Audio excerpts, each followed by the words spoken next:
When Rodec announced the 100 series, I was pretty excited. As a fan of the 500 system and the whole ecosystem around it, I instantly fell in love with the idea to use a standard API 500 stereo slot and sort of like make it even more efficient by separating it into different slots that you can use for even smaller modules. You can think of the 100 series as a subcategory of the 500 system. It will allow you to use smaller modules in a traditional 500 slot format. So as you can tell, it is the same dimensions and specs as a stereo 500 slot.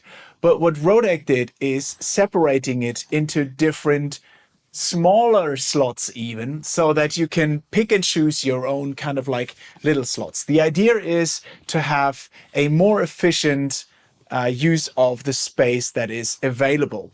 So Rodec now offers a lot of different modules, but this system is open and everyone can join. So I hope that there will be a lot of different manufacturers that will also join the 100 series. By the way, the documentation is on the Rodec website. I put the link down below.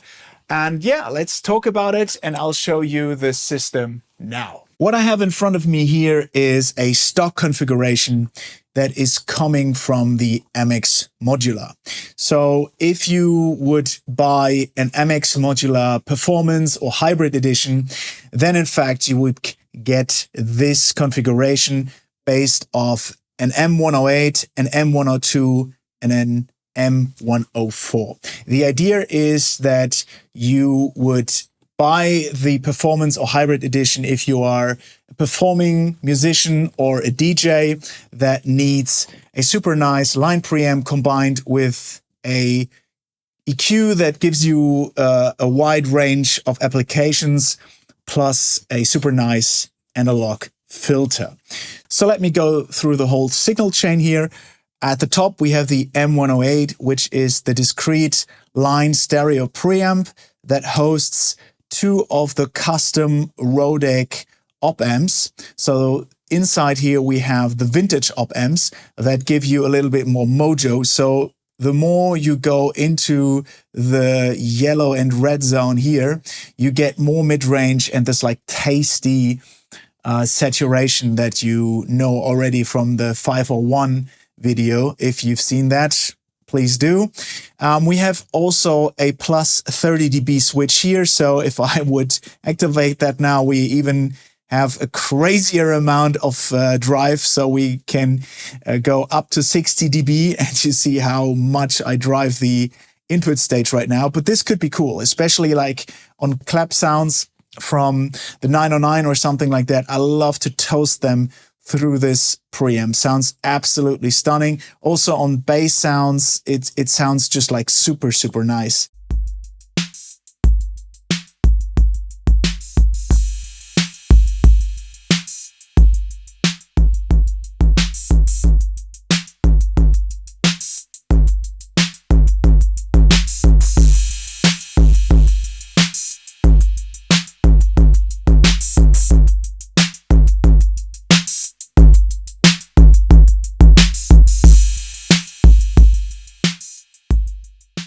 Then underneath, I have the M102. This is actually the circuitry from the Rodec MX180, which is Rodec's famous DJ mixer. And this is not a total kill or isolator EQ. This is a plus minus 10 dB EQ with low, mid, and high band. And very broad. It's not the modern type of like total kill EQ. It's a sweeter, more rounder EQ, and I like it for mixing and for tracking very much because it gives you a little bit more control over the frequencies.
And then down below, I have the absolute banger, and that is the M104.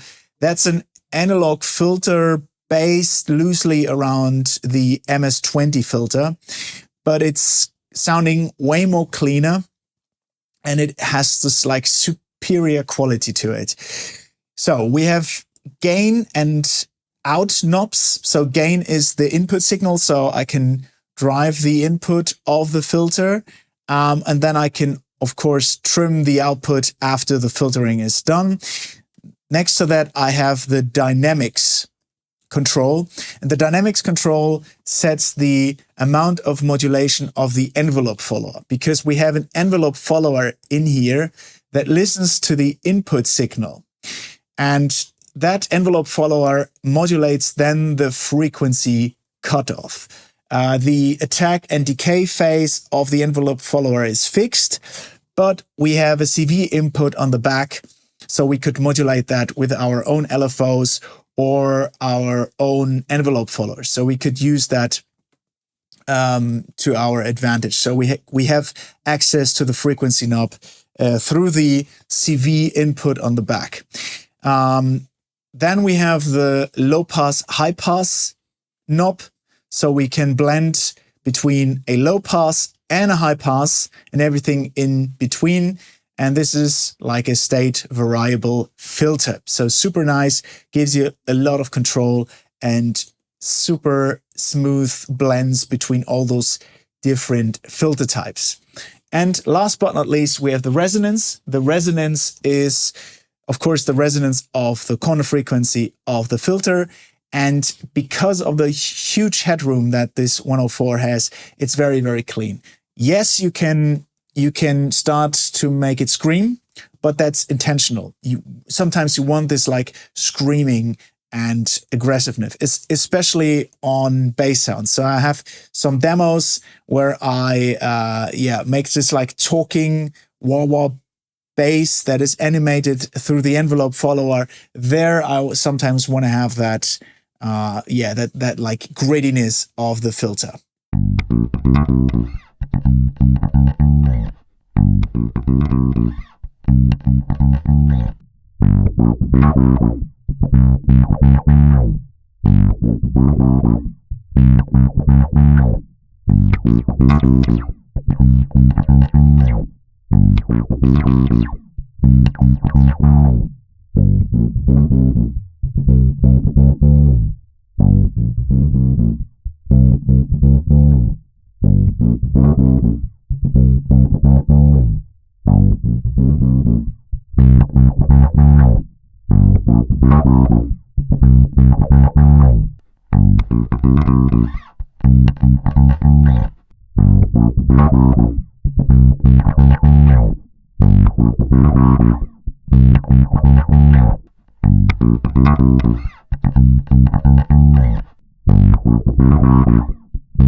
Now I want to go with you a little bit through the whole signal chain and how you can creatively use all of those different modules together.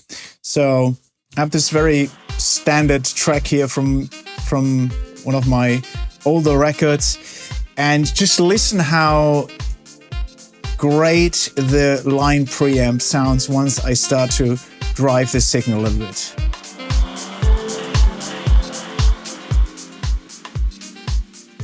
So we start with the normal level, and the more I go in there,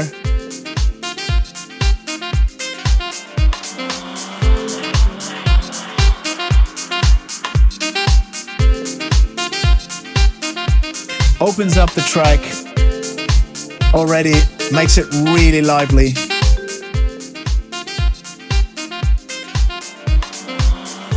But it's still a little bit dull, right? So what I would like to use now is the EQ in order to make it a little bit more open. So I activate it, smiley curve maybe.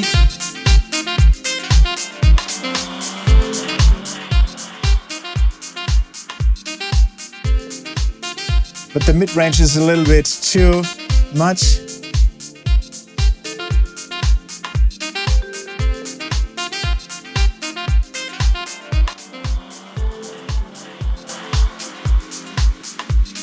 But I still want to work it a little bit more creatively, so let's check out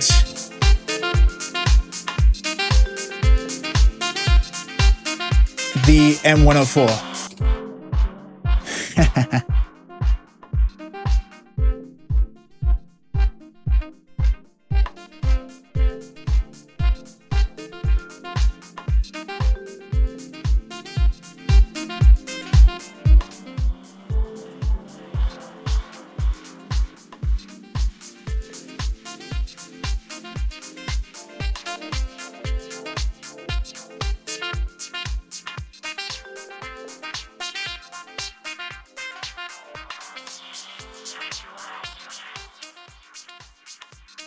I love this sound.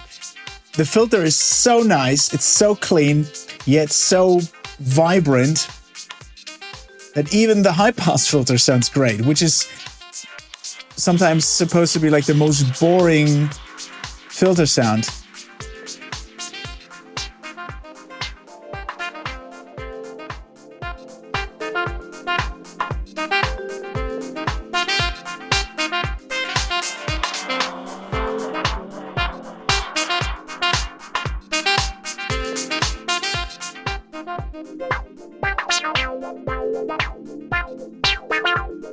It's like it's talking to you.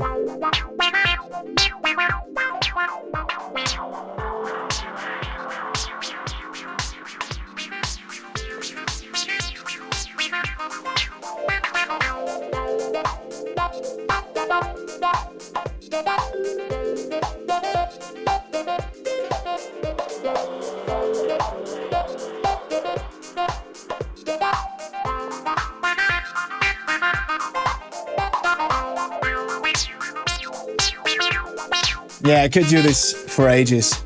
And especially on single synth sounds, if you use then some effects afterwards.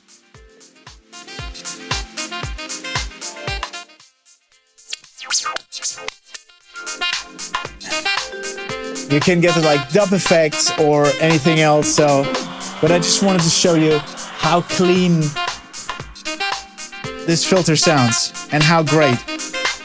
And by the way, I'm just playing around here. I can bring back the low end again, and it starts to pump even more because the dynamics now.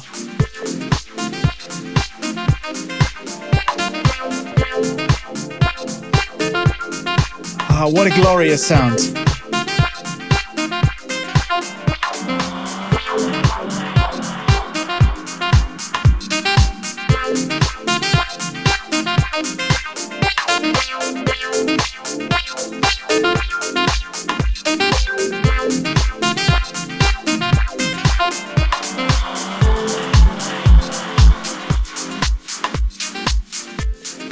Okay, I could do this for ages, but you get the idea. Very creative, and especially when you're DJing, to be able to blend tracks in and out just with a high-pass filter. That's so clean. All right, hope that helped.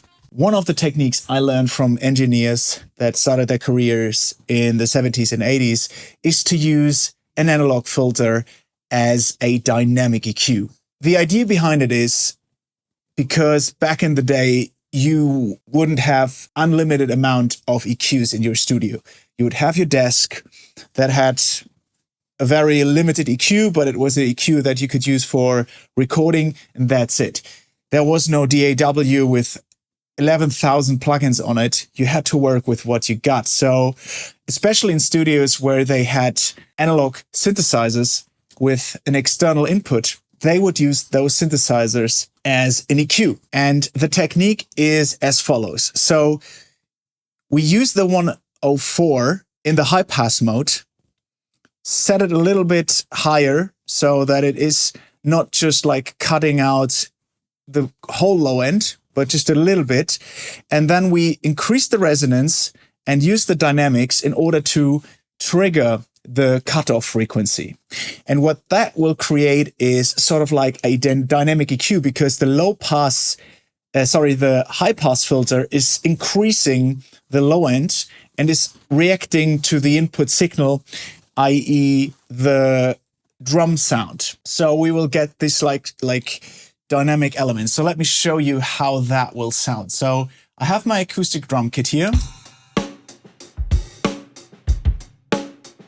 And now, by the way, the M102 is deactivated. I just insert the 104. I hope you can hear that, how the 104 emphasizes the low end. And this is dynamic, so I can just go up, but you hear that. Now I'm in the mid range, and I don't want that. I want to be in the low end territory.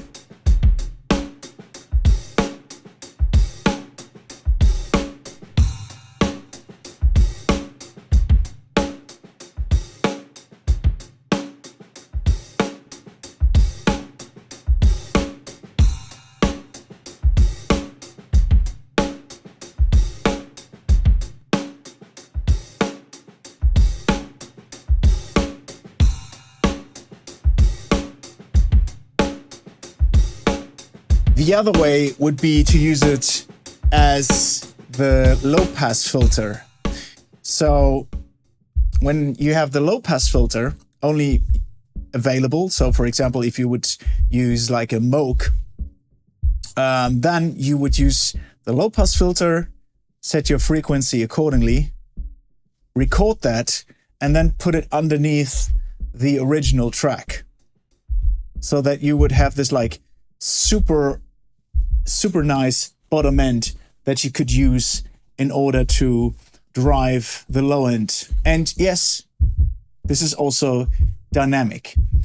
So I can control how much the signal will react to the signal. That's pretty cool. So I can really decide how much the cutoff will be modulated by the input signal, and you get these like super creative ways of working. So yeah, that's just one of the techniques that I wanted to show you, because I think that's pretty darn cool to use with the M104. You know, use it in creative ways, use it differently. Like I said, this is an open format. The 100 series can be used by everyone, and you can switch and rearrange these modules as you wish, right? And there will be other manufacturers as well that will join the 100 series, because like I said, it's an open format. Everyone can join. There are no costs to build a 100 series module, and I think that's a brilliant way to make the 500 system even more modular. Thank you so much for watching. I hope you enjoyed my walkthrough of the 100 series. If you have any questions, please write me a comment down below, and I'll see you in the next video.